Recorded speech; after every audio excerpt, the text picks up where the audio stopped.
ॐ ज्ञानतिमिरान्धस्य ज्ञानाञ्जनशलाकया चक्षुरुन्मीलितं येन तस्मै श्रीगुरवे नमः। हे कृष्णा करुणा सिन्धु दीनबन्धु जगत्पते गोपेश गोपिकान्त राधाकान्त नमोऽस्तुते। तप्तकाञ्चन गौराङ्गी राधे वृन्दावनेश्वरी वृषभानुसुते देवी प्रणमामि हरिप्रिये। वाञ्छाकल्पतरुभ्यश्च कृपा सिन्धुभ्य एव च पतितानां पावनेभ्यो वैष्णवेभ्यो नमो नमः। हरे कृष्णा कृष्णा कृष्णा हरे हरे, हरे Ram Ram Ram Hare Hare. Hare Krishna, welcome back to this Bhagavad Gita study group. Thank you all for joining. Please repeat after me. Om Namo Bhagavate Vasudevaya. So we'll do a quick recap before we get into the third chapter today. First chapter, very easy. Everybody now remembers कि Arjun was very sad when he noticed कि what he thought was his enemy was really all the people that he loves. And so he does not want to fight the war and he puts his weapons down. Right? Then the second chapter, we saw how Krishna is trying to inspire Arjun to fight. Arjun is really struggling, but Krishna has not opened his mouth. Then Arjun accepts Krishna as his guru. And as soon as Arjun accepts Krishna as his guru, Krishna gets all excited. Right? He covers very, very important concepts to help Arjun understand why he must do his duty, why he must fight the war. Right? So the first part, he explains the whole concept of Deha and Atma. Right? The Deha, the body, is a temporary home for the permanent Atma. So we are not this body, we are Atma, we are part and parcel of that supreme Atma. Right? Just as we change our clothes regularly, the soul changes bodies. Right? It gets rid of the old body and takes on a new body. The soul is eternal. The soul cannot be destroyed. Nobody can harm the soul. And so Krishna is saying, your nearest and dearest, their soul will live on permanently. Don't worry about it. Just go there and fight. Okay? Then he talks about our two dharmas. Yeah? Our Nitya Dharma and our Varnashram Dharma. Right? Each one of us has two dharmas. One is because we've taken on this body, we all belong to a particular Varna and a particular Ashram. So based on our Varna and our Ashram, we have duties to perform and we must do these duties diligently. So by Varna and by Ashram, Arjun is a Kshatriya and a Grahastha, a Raja. Correct? So his duty as a warrior is to fight for the protection of Dharma. So Krishna is telling him that running away to the mountains to meditate over there is not an option for you. In fact, it will be a sin if you turn your back to the fight and if you go away, then you're actually committing a sin. So continuously we see verse after verse Krishna is telling Arjun, do your duty, do your duty. And then he tells Arjun how to do his duty. He says, because you're part of the Paramatma, you offer all your duties to that Paramatma. Right? Do your duty without attachment to the fruits of your actions. Tum karma karo, lekin don't get stuck in karma phal. Right? Give up all selfish motives. Work as a matter of duty. And if you do that, then you will not get any karmic bondage. Right? You will not be stuck in karma. So he's advising Arjun ki detach ho jao and apni duty as a matter of duty karo. Be completely focused. Don't worry about success and failure. And without expecting anything if you do your duty, you will be the happiest. Right? And that is when he talks about Sthita Prajna. So a person who's a Sthita Prajna, who's sitting in wisdom, who's very, very wise, he's always happy. Why? Because he uses his intelligence and he controls his senses. Anything that he's agitating to him, he goes away from there. Right? And Krishna actually explains this concept using a lot of analogies. First he says, kurmo, be like a kurma, a tortoise. As soon as a tortoise sees danger, it uses its intelligence and withdraws its senses. So Krishna is saying, do that. As soon as you're in the material world where there are 1,000 distractions, pull in your senses together. Right? He says we must all be like a charioteer, because our senses are like horses, our senses are like snakes. They keep going in different directions. We need to use our intelligence and bring our senses back. Right? And then he gives one more example. He says, be like the great ocean. Apuryamanam, achalam pratishtham. He says, be like the great ocean. Water will keep pouring in from all directions. And yet that ocean never overflows. So even if desires keep coming from all directions, don't let them agitate you. Use your intelligence and don't give in to those desires. Now Arjuna is very confused. He says on one side, Krishna is constantly saying, use your intelligence, use your intelligence, use your intelligence. On the other side, he's saying, do your duty, fight the war. Right? So he says, why don't I just use my intelligence and not fight the war? I am spirit soul. I am not this body. Spiritual life is very, very important. Material life is dukkhalayam, ashashvatam, right? It's so painful, it's miserable. So maybe, just maybe, there is a chance that I don't need to fight the war. I can just give up everything and go pursue spirituality.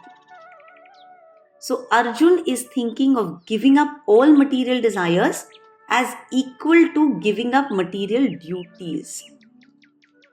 And it's a very important point for all of us to remember. When we newly take to spirituality, we become over enthusiastic. Right? We try to engage so much in spirituality that we start finding everything in our material life a burden. Right? So, this is the point where the second chapter ends. Krishna is telling Arjun, do your duty, use your intelligence. And Arjun is very confused. So, Arjun is going to ask Krishna, ki Krishna, if you think intelligence is so good, then why fight this war? Right? Okay. So, there we will start chapter 3. Atha tritiyo dhyayah. Arjuna uvacha jayasi chet karmanaste mata buddhir janardana tat kim karmani ghore mam niyojayasi keshava. Arjuna said, O Janardana, O Keshava, why do you want to engage me in this ghastly warfare if you think that intelligence is better than fruitive work? So Arjuna is thinking using intelligence in spiritual life, right, which means Buddhi Yoga, is like retirement. Okay? Go to a secluded place, practice tapasya, do all kinds of austerities. He wanted to avoid fighting the war at all costs. But because he is using Krishna as his charioteer, he will always get the right direction. He is a sincere student. So he's directly asking Krishna, ki Krishna, I don't understand what you're saying. Please tell me what is the best course of action. His question continues even in the second verse. Okay, we'll read that. Vyamishreneva vakyena buddhim mohayasiva me tadekam vada nischityam.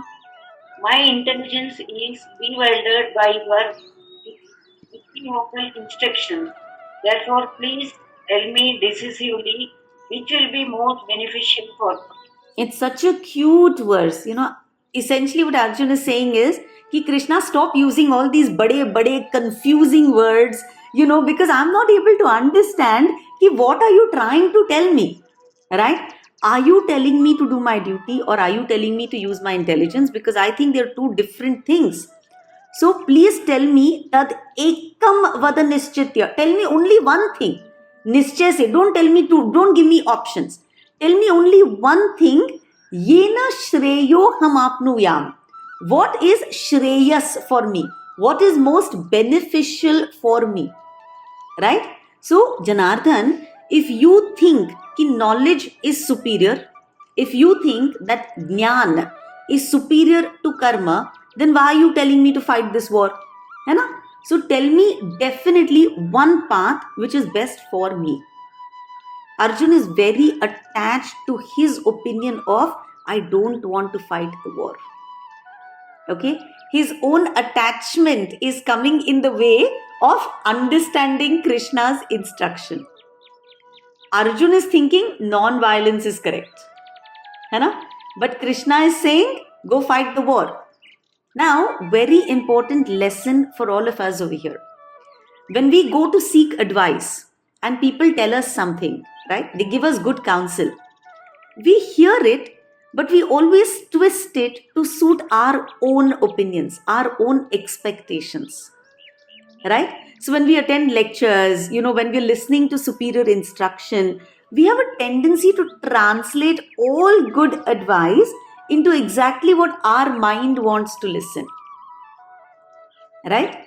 So here Arjun is not picking what Krishna is telling him to do. Instead, he's picking his own attachment and he's trying to push Krishna a little more. कि maybe I'll be able to convince Krishna कि भाई छोड़ दे Arjun war और तू जा अपना intelligence use कर. Right? But now Krishna is continuing the dialogue to convince Arjun. He's a very good advisor, does not want to let go of his shishya and let him do the wrong thing. Okay? So now so you have to understand, a person convinced against his will is of the same opinion still. Full second chapter, Krishna has spoken, but Arjun is not convinced. Right? So now chapter 3 to chapter 18 are what a fantastic guru has spoken to explain to his student why and how we must do what we're supposed to do in this lifetime. How we should do our eternal dharma. Okay, so chapter 2 is like answer in short. Summary mein Krishna thought Arjun is so intelligent, he'll quickly understand whatever I'm trying to say. But no, Arjun did not. And what it tells us is we are all very, very intelligent people. But there are some topics that because we are not mentally prepared to accept that good advice, we are not understanding it. Therefore, we need to be humble, keep our intelligence to a side, and carefully dhyan se listen and understand Krishna's words. Right? We should be attached to what Krishna is trying to tell us and not interpret it in our own way. And that is why Bhagavad Gita as it is, as spoken by the Lord, not interpreted by us. Okay? Lot of things we tend to twist in life just to suit our situation. We should not do that with the Bhagavad Gita. So from 3.3 onwards, we need to now completely be humble, surrender, and listen carefully to the words and the intention of the Supreme Lord. Okay? Please repeat the verse after me. Shri Bhagavan Uvacha Lokesmin Dvividha Nishtha Pura Prokta Mayanagha Jnana Yogena Sankhyanam Karma Yogena Yoginam.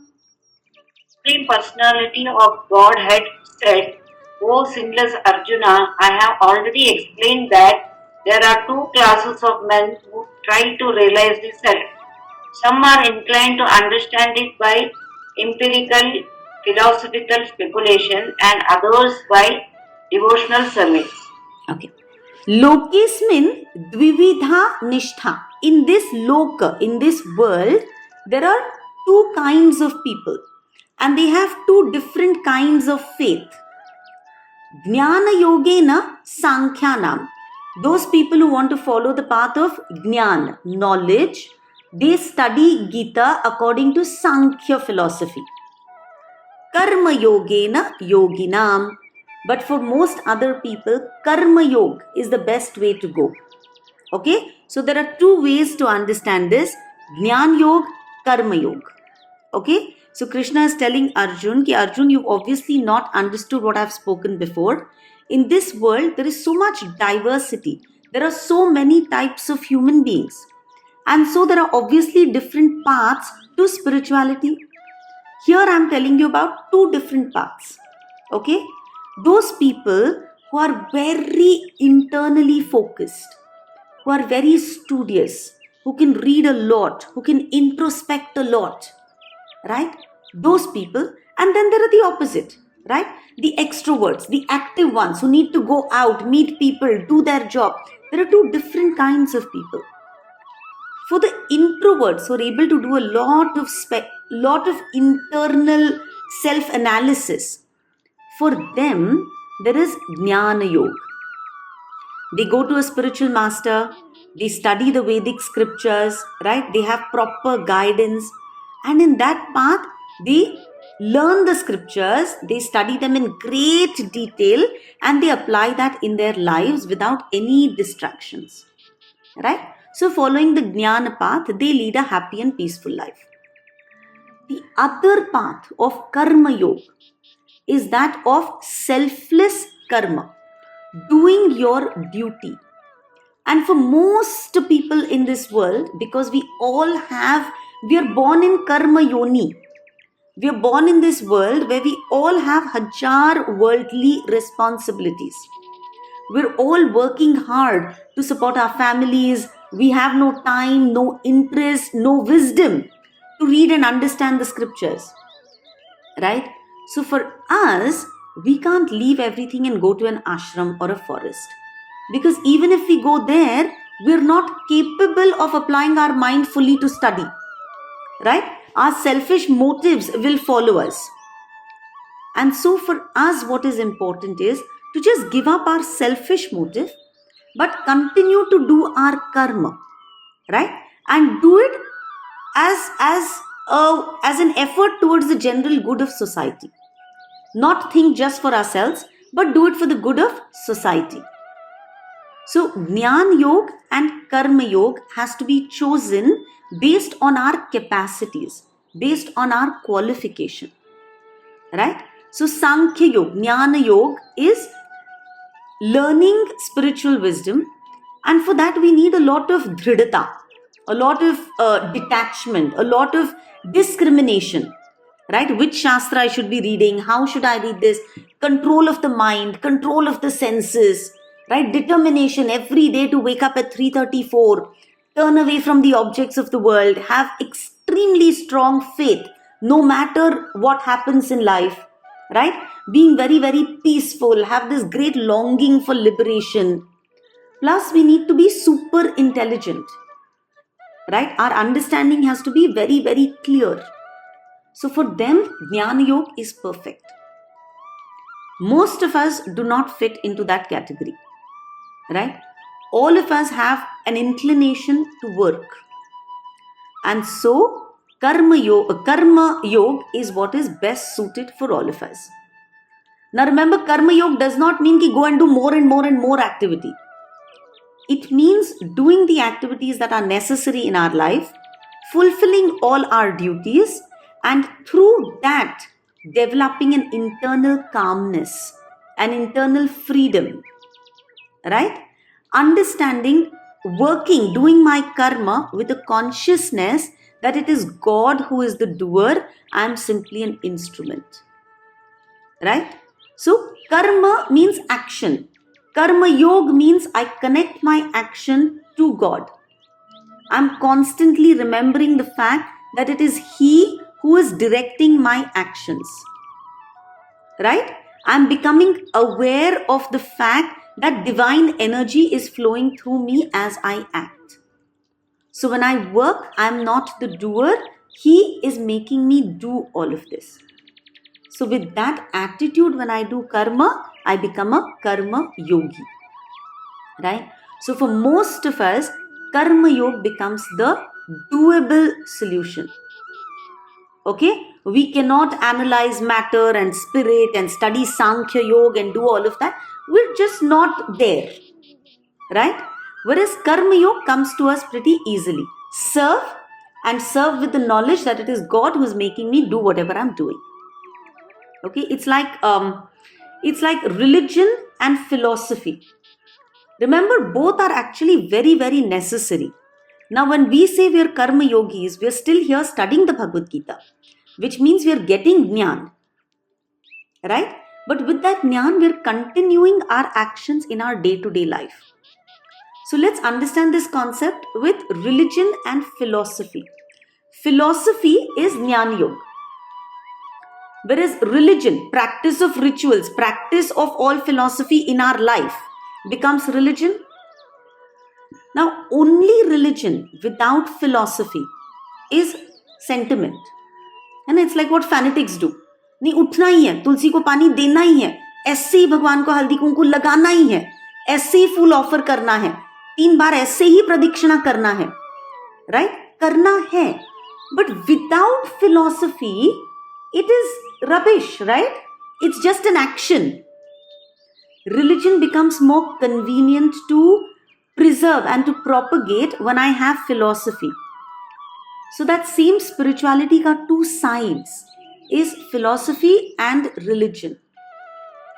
With rituals, you need philosophy, but even philosophy without any action is quite useless.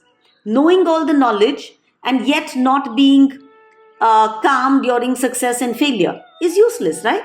Knowing the shlok but not being able to apply it in your life is useless. So in the practice of our spiritual culture, we need both. We need to know what to do and we need to understand why we need to do it. Right? Having jnana means we are armchair speculators. We can all sit down over a glass of wine, discuss the Bhagavad Gita. Right? But all that jnana with no practice is not going to lead to any transformation of the heart. Correct? In fact, it is believed that the more you study, the more shloks you know, the more quotes you can give, the more hard you become because your ego goes through the roof. Right? So we need to know how much knowledge and how much practice is essential. Practice is very, very important. Applying that knowledge in our everyday life.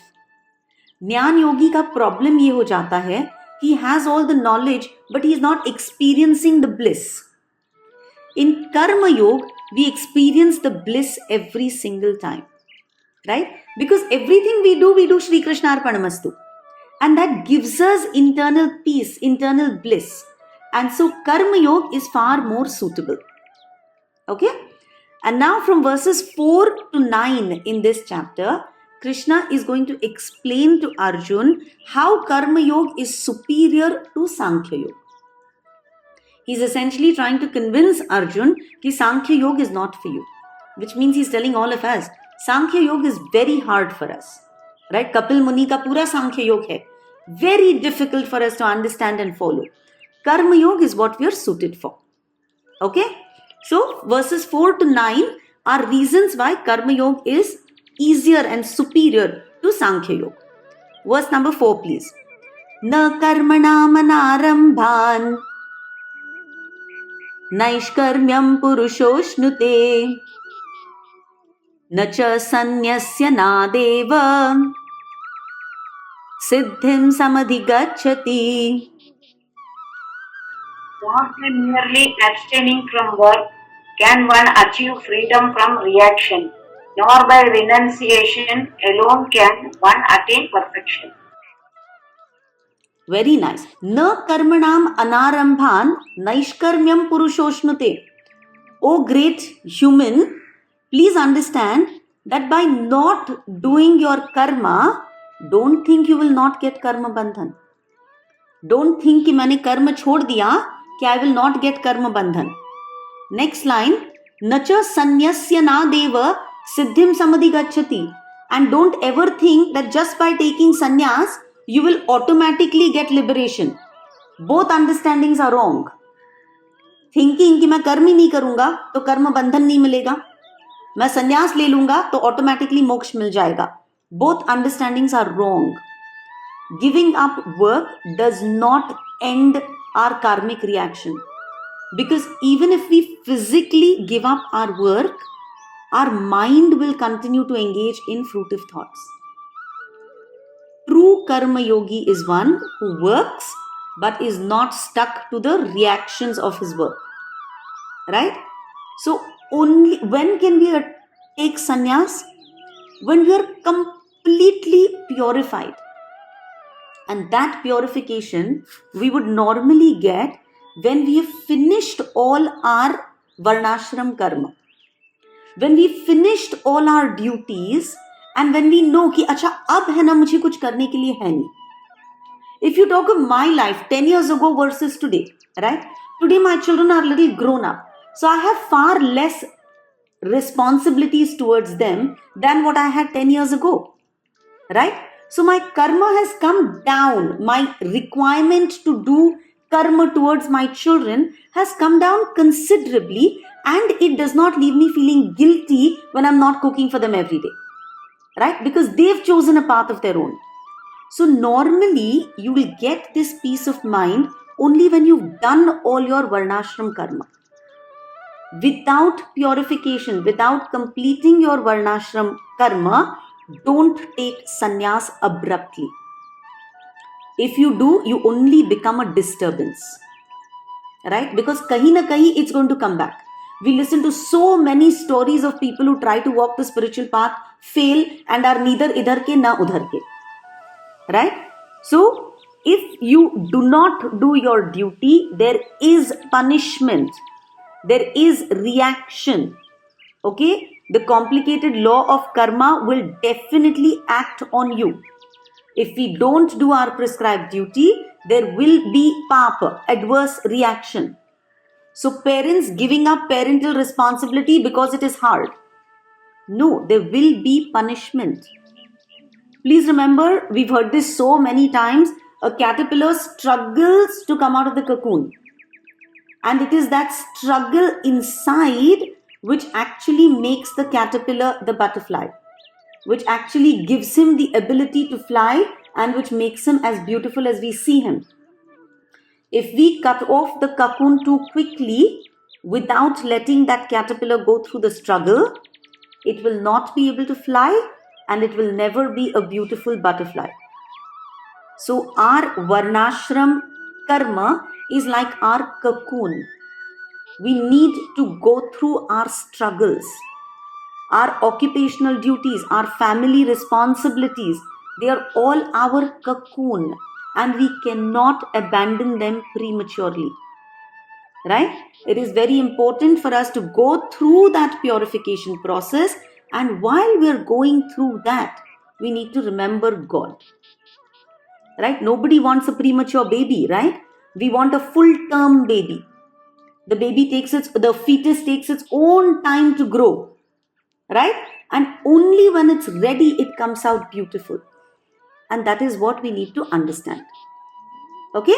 Verse 3.5, please. Nahi kaschit kshanamapi karma krit karyate yavashah karma sarva prakriti jair gunaihi. Everyone is forced to act helplessly according to the qualities he has acquired from the more material nature. Therefore, no one can refrain from doing something, not even for a moment. Krishna is saying, Nahi kashchit kshanam api.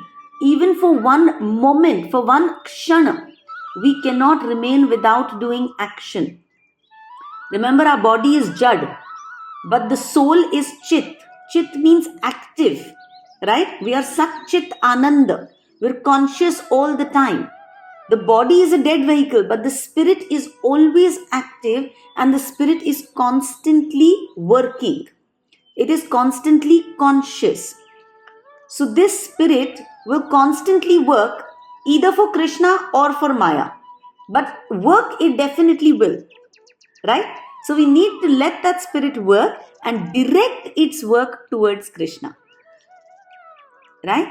So even if I think nobody is around me, I'm all alone, I'm doing nothing, but my mind is in overdrive. So Krishna is saying that it is not possible, it is unnatural for us to not be doing anything. Okay? Most naturally, we are active. And that is what we need to use and put in Krishna's service. Okay? 3.6 please. Karmendriyani sanyamya ya aste manasa smaran indriyarthan vimudhatma mityachara sa uchyate. One who restrains the senses of action, but whose mind dwells on sense objects, certainly deludes himself and he is called a pretender. So, karmendriyani sanyamya. Whatever I have done, I have controlled my sense organs. Okay, I have brought them under sanyam. Ya aste manasa smaran. But in my mind, I'm constantly thinking of everything that I want to enjoy. Right? Externally, I've given up pyaz, lasun, chai, coffee. I swear this happened with me a few years ago. I'd given up coffee for about 15 months. Every morning I woke up with, oh my God, I wish I could have coffee. Till finally at the end of 15 months, I said, dump it. Roz subah dimag se to gaya hi nahi hai. Right? I'm still enjoying coffee in my head. I'd hold my husband's cup and go, wow, this is like the best smell in the universe. Right? So, man mein wahi achha thi. I was enjoying the coffee. I couldn't give it up from my mind. So, the mind was constantly thinking of it. So, this person is a vimudha, is foolish and is called a mithyachari, a pretender.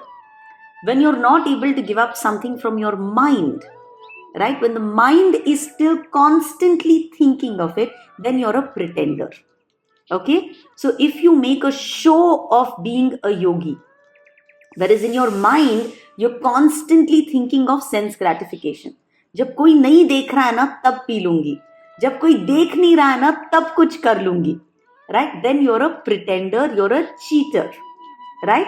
Sometimes you will speak fantastic philosophy. When people are around you, you will speak excellent philosophy, but the mind is still impure, right? Then all your meditation is of no use. It is better to be a karma yogi and go through the struggles of the world instead of falsely living the life of a sannyasi. So again, Krishna is saying, premature sannyas, mat lo, it is not going to help you in any way. So in the Puran, Purans have a lot of stories to convey a point, right? So the Puran has a little story about two brothers, Tavrit and Suvrit. Okay, so these two brothers, they want to go to a temple in the next village where Bhagavatam ka discourses are going on. Lectures on Bhagavat are going on. So both Tavrit and Suvrit are walking from their village to the next village. But on the way, on the outskirts of the village, it starts raining heavily. So they see a little, chota sa shelter nearby and they go in over there. They go in and they're shocked because they see it is a very not nice place. There are some prostitutes over there and, they're dancing for their guests. It's like, not a place that they really wanted to land up in. But now it's raining, it's pouring outside and both of them don't know what to do, right? So as soon as the brothers see this, one brother, right, Tavrit says, oh my God, this is such a horrible place. I cannot stay here. My mind is going to get all contaminated. And so he leaves it and he goes running to the temple. Okay? Whereas Suvrit thinks, "Okay, now it is raining. I don't want to fall sick. I'll wait here till the rain slows down a little bit. And then when the time is right, I will walk. Okay, I'll go to the temple." Now what happens is, Tavrit reaches the temple and he sits there and Bhagavad ki katha ho rahi hai. But all through the katha, what he is thinking is, oh my God, I'm such an idiot. And I'm such a boring guy. What a mistake I've made. My brother is sitting over there enjoying himself, watching all those beautiful women dance. And look at me, what have I done? I've come, I've gotten wet, I'm all drenched, I'm uncomfortable, and I'm listening to this boring lecture over here. right? So Tavrit is at the Bhagavad Katha, but he's thinking of how lucky his brother Suvrit is. Whereas Suvrit is thinking, oh my God, I'm so sinful. My brother is so pious. And my brother is bathing his intelligence in that whole Bhagavad Katha over there. I am such a darpok. I also wish I could have braved the rain and gone over there. I would not have melted in the rain. I also could have gone. I'm such a bad person. That Bhagavad Katha में क्या होता होगा? कृष्ण की ये लीला सुनाते होंगे. अमरीश महाराज की ये लीला बताते होंगे. बलि महाराज की ये लीला बताते होंगे. And he's constantly thinking of all the leelas that he missed listening to in that Bhagavad Katha. Right? So then the Puranas say the rain stops and both brothers, Suvrit starts going towards the Katha and Tavrit comes back, is coming towards Suvrit, and both of them meet and lightning strikes and they die. Right? They die and, Yamduts come to pick them up. Yamdut come to take Tavrit and Vishnudut come to take Suvrit. And Tavrit is singing, wait, you made a mistake. I was at the Bhagavad Katha. I think you've come to take my horrible brother who stayed at that brothel. And they say, no. We've got it all right. In your mind, you were at the brothel. And so we've come to take you. Whereas Suvrit ko lene Vishnudut aate hain because in his mind, he was at the Bhagavad Katha. Right? So essentially what they're saying is, it is very hard to renounce from the mind. The senses externally may be renounced, but the mind keeps dwelling on it. And the correct type of renunciation is when your mind gets purified. Okay? So the next verse, Krishna will tell us exactly this. 3.7 please. Yastvindriyani manasa नियम्यारभतेऽर्जुन कर्मेन्द्रियै कर्मयोगम् असक्तः स विशेष्यते. If a sincere person tries to control the active senses by the mind and begins karma yoga in Krishna consciousness without attachment, he is by far superior. Yeah, so same thing. All these verses Krishna is trying to tell us, karma yogi is one who's doing all his duties, but his mind is attached to God. And such a karma yogi will not be bound by karma bandhan. Whatever work he has to do, he will not be bound by karma bandhan. This is because karma bandhan applies only when we do karma for ourselves. When we do karma and offer it to the Lord, when we are not connected to the fruits of action, then if I'm not wanting the fruit, then obviously I don't get any reaction. Right? So karma yogi is a person who has no attachment to the fruits of action. But a false renunciate, है ना? उसने externally attachment छोड़ दिया है. In his mind he is constantly thinking of it. He is definitely bound by the law of karma. So Krishna is saying it is better that you live your householder life and you practice karma yoga. That is superior. Right? And how do you do it? Niyam arabhate. By niyamit panene. What is niyam? By discipline. है ना? You make a commitment and you stick to that discipline. Like I'm sure Sonal did her 21 times chanting every day before seeing her WhatsApp messages. है ना? So one who starts regulating his mind and senses is far better than a pseudo transcendentalist. So there are these very nice words which say man hari mein tan jagat mein. That is a karma yogi. Man hari mein tan jagat mein karma yog te hi jane. तन हरि में मन जगत में यह महान अज्ञान. महान अज्ञानी कौन है? जिसका तन हरि में, physically sitting in the temple, but his man is everywhere else. है ना? That person is a ajnani. Okay? So we have karmendriyas, we have jnanendriyas, we have our mind, we have intelligence, we have our atma. Right? Sometimes we use our intelligence and we control our karmendriyas.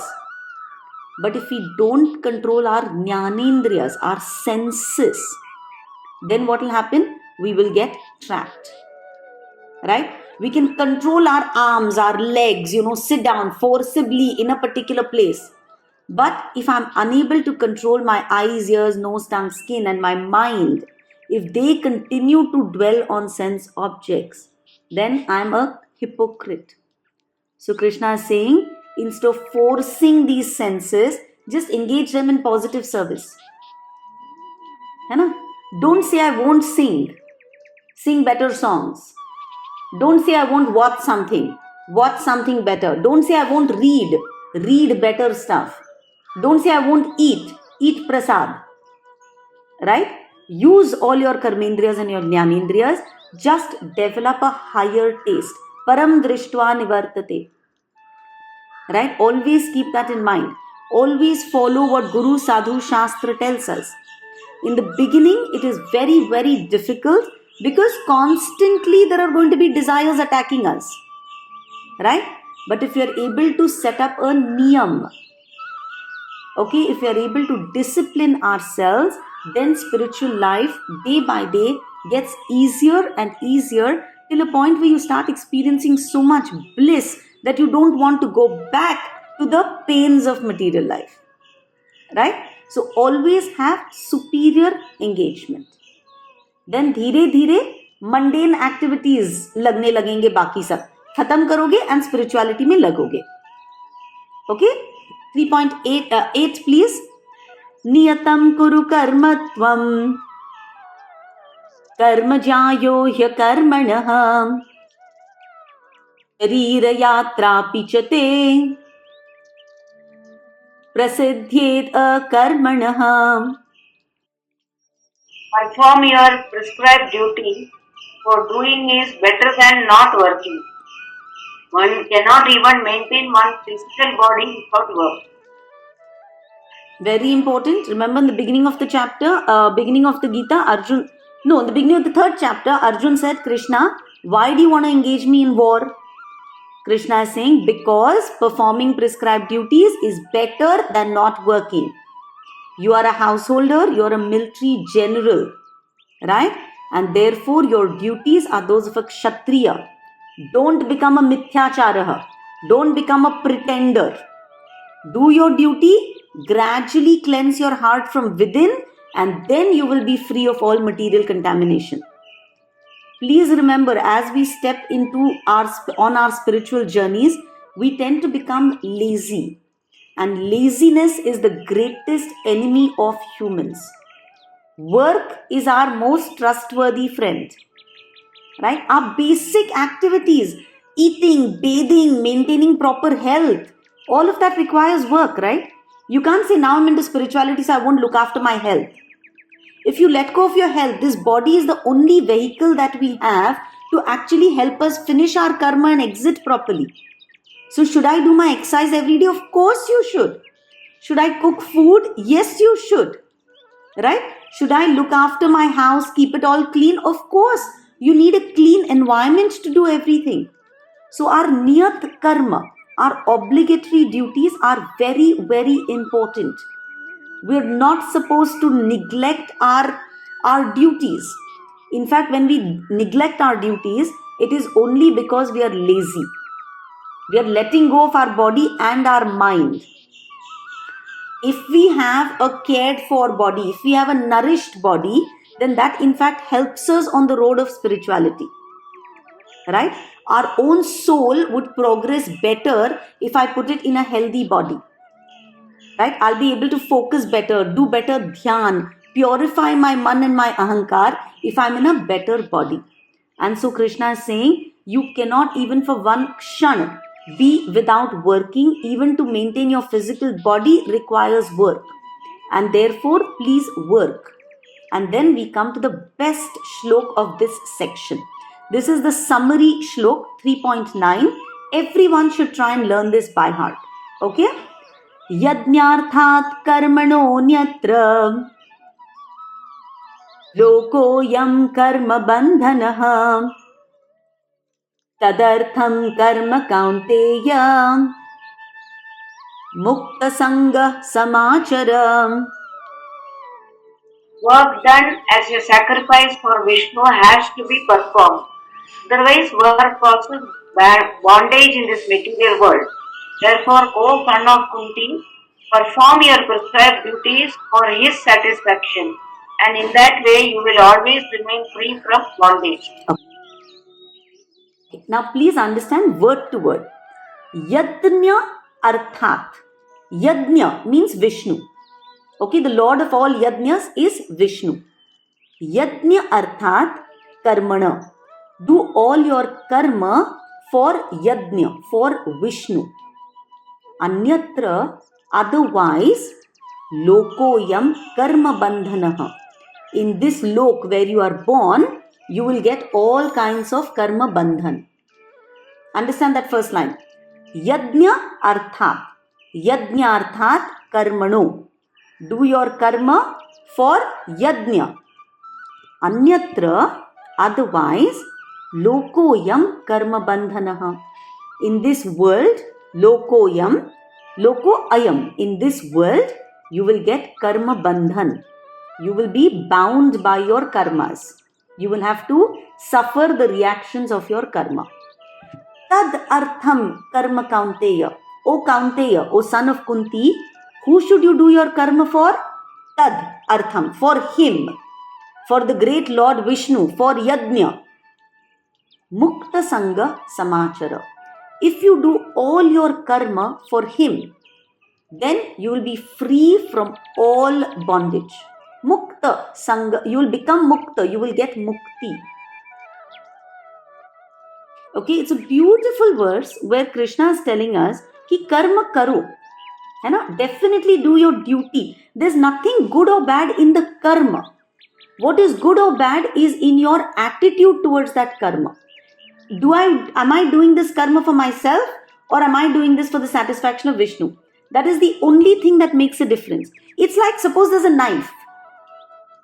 A knife used by a robber becomes a weapon. Correct? That same knife used by a surgeon is used in surgery to save people's life. So the knife is not good or bad. The knife is not murderous, and the knife is not benedictory. Right? How the knife is used is essentially determining what happens with that knife. Correct? So work itself is not good or bad. It is our state of mind that will help us either get moksha or get bound up by work. So what Bhagavad Gita is teaching us is for us to perform our karma and help that karma lead us to moksha. Right? That karma, karte karte, we will get liberated from all our material conditionings, and we will realize that we are Satchit Ananda. So this chapter, this whole third chapter, Karma Yoga, this is the focus. The art of work.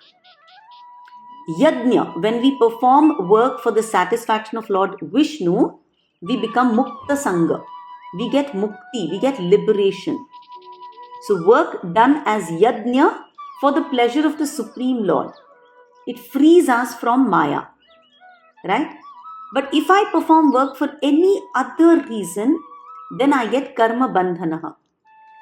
Work done for my own enjoyment, my senses, my sense gratification, my pride. All of this causes Karma Bandhan. So Krishna has already told us that our nature is such that we have to perform actions. Right? So I will perform action in one of two ways. Either I will work for myself, or I will work with my mind focused on God.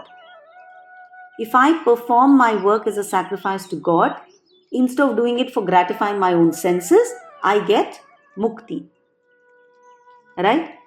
So nothing, if we understand, remember, I don't know if we've done this, but King Raghu, ancestor of Lord Ram, he said we should be like clouds. Clouds gather water from the earth, and then they put back that water as rain back on the earth. So whatever we take from this world, everything is given by God. So if we offer it back in His service, we are born empty-handed, so nothing is really ours.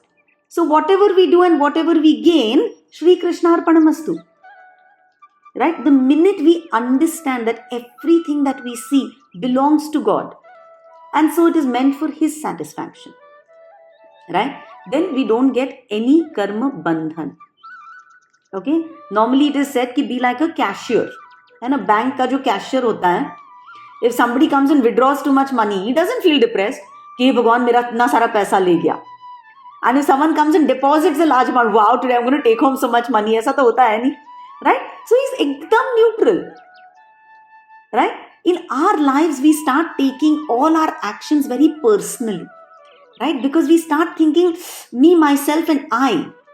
And that is why we are on this roller coaster, very happy, very sad.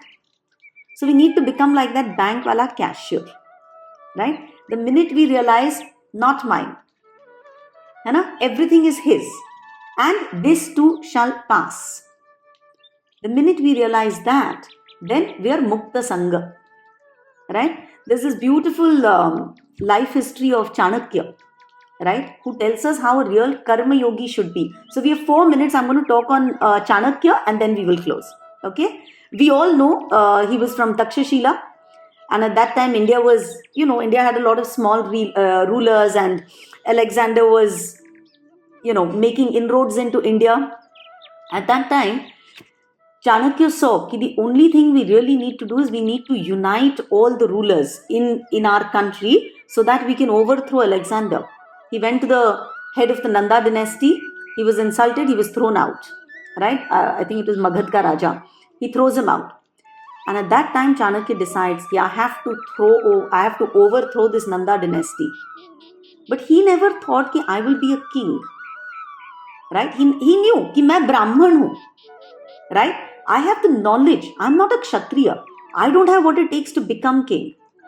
And so what did he do? He picked up this small boy, right, son of a maidservant, groomed him, and made him found that whole Maurya empire. Right? Ashoka comes from there. Chandragupta Maurya. Right? And Chanakya became Chandragupta Maurya's prime minister. All political strategies, all economic strategies that were used to actually unite and grow that kingdom were all Chanakya ka. Right? And so remember, he stayed a Brahman. He knew he was a king maker. He was not king material himself.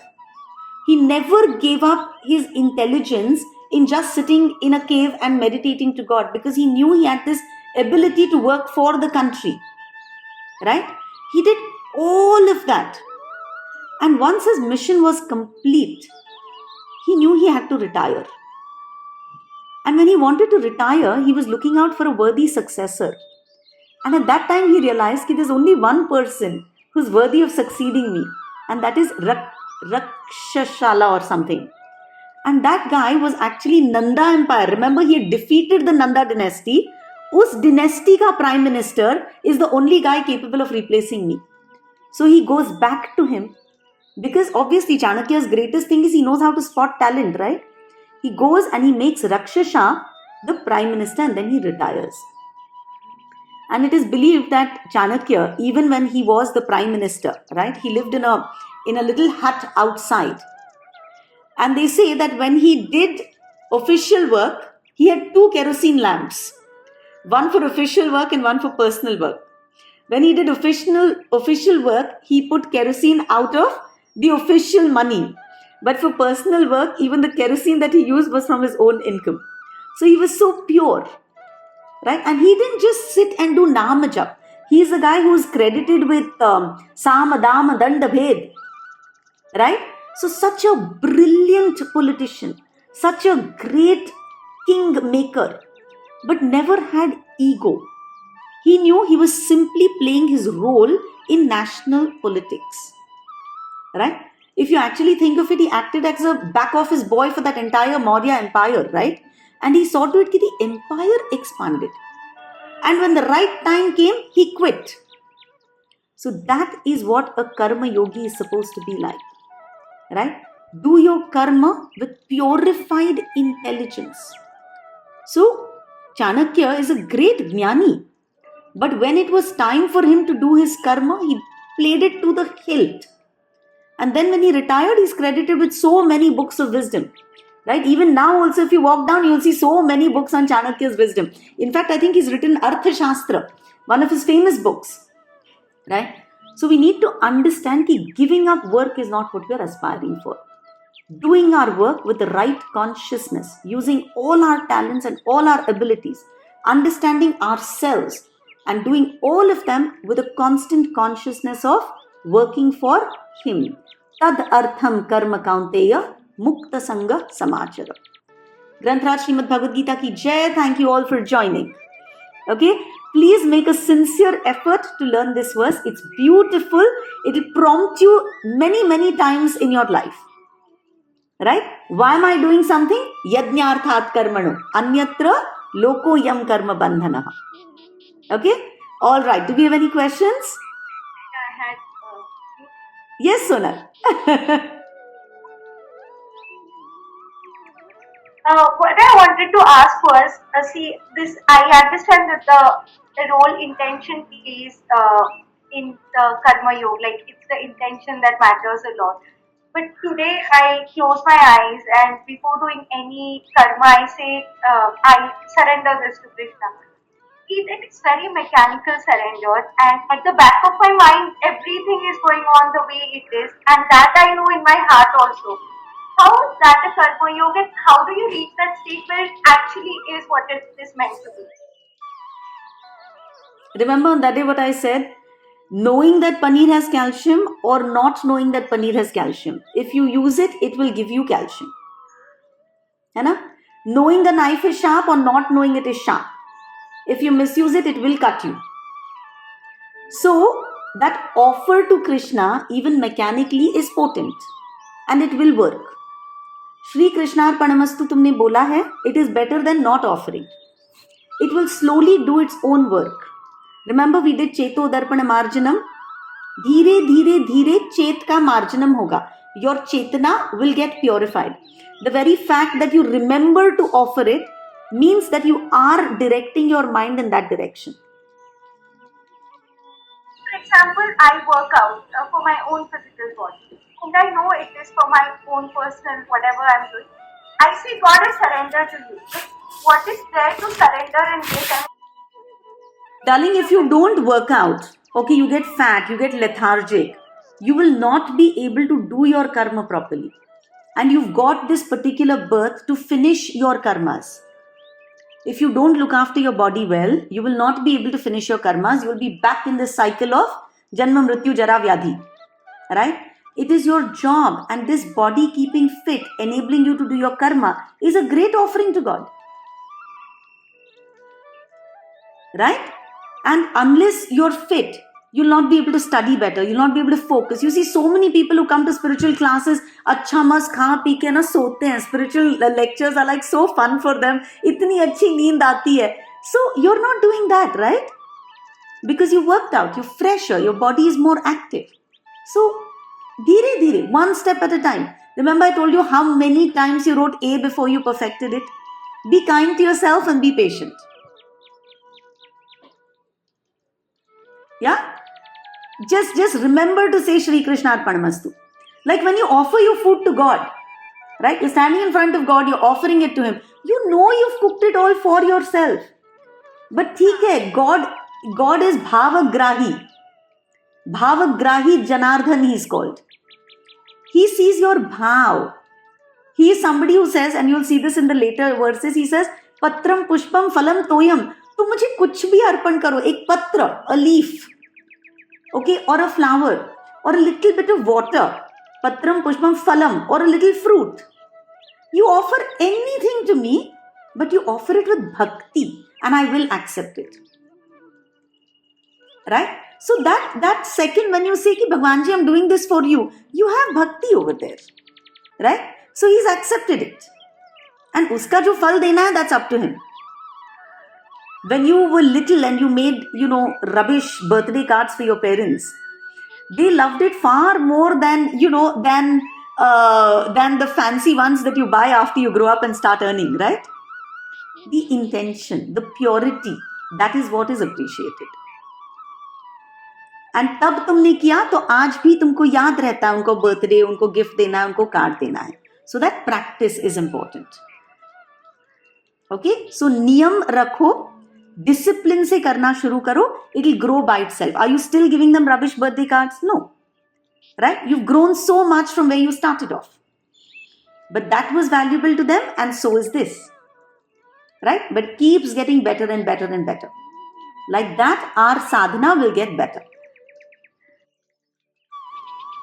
Okay? Yeah. And there's one more question I had. So you spoke about how Arjuna himself, like my understanding was Arjuna himself was not, capable of maybe Jnana Yoga as per Krishna's understanding. Correct. So most of us clearly are not. Absolutely. We see so many sannyasis in and around all of us, like at every place.